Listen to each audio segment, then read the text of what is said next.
What is this boy doing? He's delivering bullets to other soldiers. His name is Sergei. In Russia, he was the youngest service boy in the military. This year, he just turned 6 years old. But he had to go to the front line. Time went back a few days earlier. Sergei was standing, crying in a forest. He kept calling for his mother. The boy had just lost his family. The German army burned down the village where he lived. The pain of losing someone was sometimes difficult for adults, not to mention he was a child. Sergei, with an empty stomach, reached the stream. Just taking a few sips of water, suddenly there was a sound. Sergei hid in a tree stump, so as not to be discovered by the German. But when he raised his head, he saw a snake at the top of his head. Sergei quickly gagged. The boy did not dare to breathe hard. After the German army left, he ran out to find some leftover food. He continued walking towards the jungle. This journey alone taught Sergei what resilience was. He wasn't a baby that would call for mom when in danger, but he had learned to deal with it. Because of fatigue, Sergei lay on the ground and fell asleep. Not long after, several Russian spy soldiers spotted him. The soldier named Andrei brought the boy back to the army. When he woke up, Sergei was very scared. Commander Kuznetsov repeatedly tried to comfort him. When asked about his parents, tears began falling from the boy's eyes again. Army troops would be attacked by German at any time. For safety's sake, they took Sergei to a rescue station not far away. The nurse Katya took care of him carefully. His adorable innocence brought laughter to everyone. The commander also regularly visited him. While talking, Sergei was very interested in the commander's gun. The boy said, "Well, with such weapons, no enemy is afraid of us.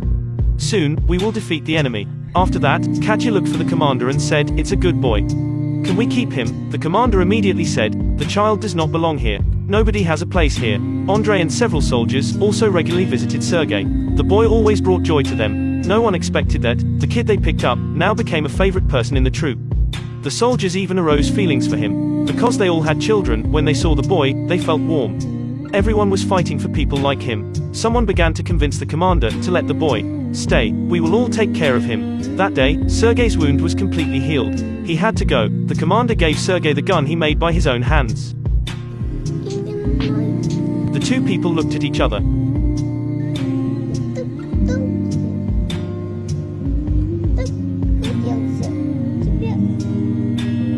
This statement is stuck in the commander's heart.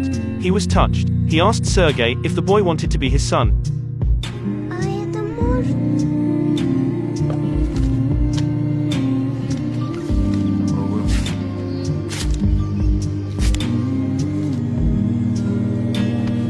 Finally, Sergei had a father. The tailor in the camp rushed to make the boy a military uniform. The next day when he woke up, Sergei picked up the uniform on the table. He was extremely happy. The moment he put on the suit, he had become a soldier. But all of a sudden, German planes flew over to bomb all over the barracks. The boy hid in a hole, fortunately, kept his life. But many soldiers were injured. He wanted to find his father. He asked everywhere.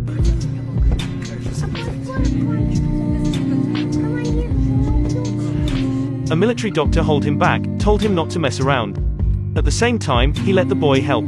The boy finally understood the devastation of war. Only when they all worked together could they win. He began to give water to the wounded soldiers. An old man with eyes injury took out the letters sent by relatives and let Sergei read them for him. He looked left and right but didn't understand. In order not to hurt the old man, he had to say something himself to comfort him. In order not to let other soldiers get sad, he began singing for them. Experienced many things, Sergei gradually matured. Maybe the only thing he could do was to make everyone happy. He learned to act like an adult.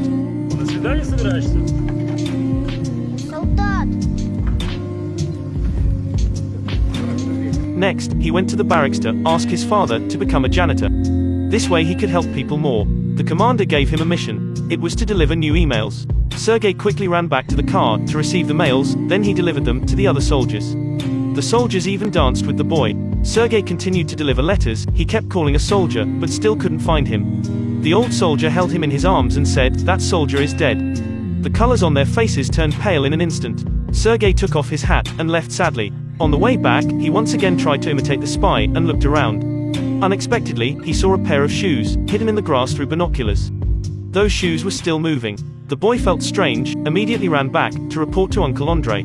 After listening to him, the soldiers were skeptical. "I need to check." They went to the grass as directed by Sergei. Indeed, there were 2 German scouts in there. After a while, they tamed the scouts.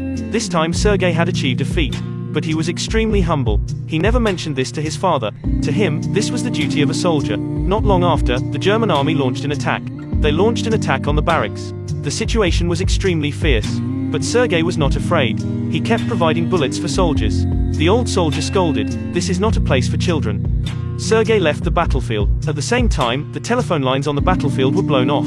Sergei heard the conversation, then ran outside alone. He followed the phone line. Seeing the soldier injured by the bomb, he ran out of the ditch, crawling forward him. He reached to the side of the soldier and asked how to connect the phone. After that, he held the wire in the soldier's hand, quickly hid in a pit, and found the remaining wire.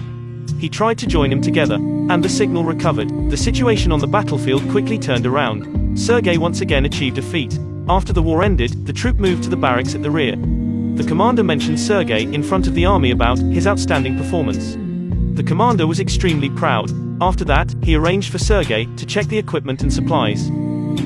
Sergei went to the military zone and received a warm welcome. The soldiers played with him, someone even gave him chocolate. But Sergei didn't consider himself a child. He showed a serious face and followed the orders. The soldiers stood up and gathered.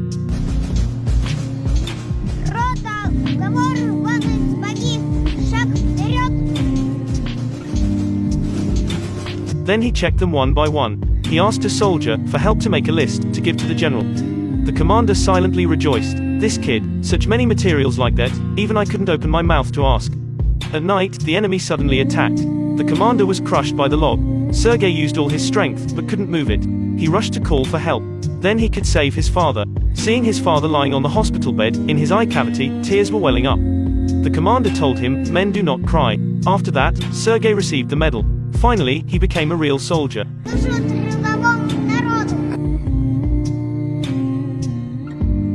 At the end of the movie, Sergei followed the army, marching to a distant place. This is a movie, adapted from a real character. Its original is Russia's youngest hero, Sergei Elishkov. What Sergei experienced on the battlefield were considered lucky. He brought warmth to the soldiers, who had to place themselves on the cold battlefield.